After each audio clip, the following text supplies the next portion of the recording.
오늘 말씀의 첫 부분을 보면 아쉬울 수밖에 없는 축복을 받기는 합니다. 근데 특별한 하나님의 은혜가 있고 사랑이 있다라는 거예요. 그것이 무엇인지를 찾을 수 있는 시간이 됐으면 좋겠습니다.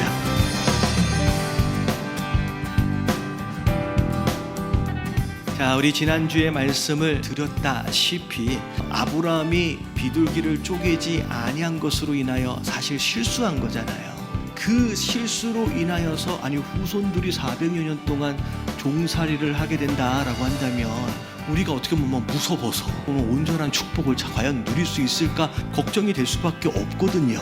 근데 하나님께서는 그 아브라함의 연약함도 아시고요, 우리 연약함도 다 아시는 가운데 그 실수를 은혜로 바꾸어 주시려고 애를 쓰시는 그런 분이라는 거예요. 그래서 하나님이 정말로 약속하셨던 것처럼 400여 년이 지나고 난 뒤에 말씀 그대로 성취되어지는 것을 이제 우리가 보게 된다는 거죠. 여러분, 하나님 아버지 마음은 그런 것 같아요.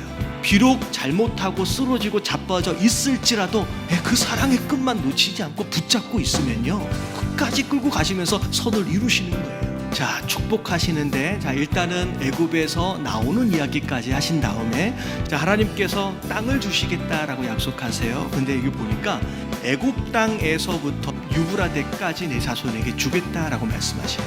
그러니까 이게 뭐냐면, 보이는 땅 다 줄게 라고 말씀하신 게 아니라 여기서부터 여기까지가 너희 땅이야. 경계를 정하시고 한계를 정하셨다는 거예요. 다 주면 좋을 것 같은데, 여러분, 무엇에 대한 말씀일 것 같아요? 여러분, 욕심에 대한 말씀이에요. 사실 이 한계를 정해주시는 이유가 무엇일까? 여러분, 사실 사람은요, 만족하지 못하는 존재입니다. 그런 모습들이 결국은 그게 시험거리가 되고 그게 유혹거리가 된다라는 거죠. 그래서 먼저 뭘 구할 것이냐라고 하는 거에 대한 우선순위를 여러분 바르게 정하시고 그것을 사모하시며 살아가시는 저와 여러분들 되시길 주님의 이름으로 축원합니다. 정해 주신 경계와 한계, 욕심 부리지 말라는 의미인데, 근데 딱 받는 순간 왜 작지라고 하는 것으로 불평한다는 거예요. 여러분, 우리 인생이 그래요.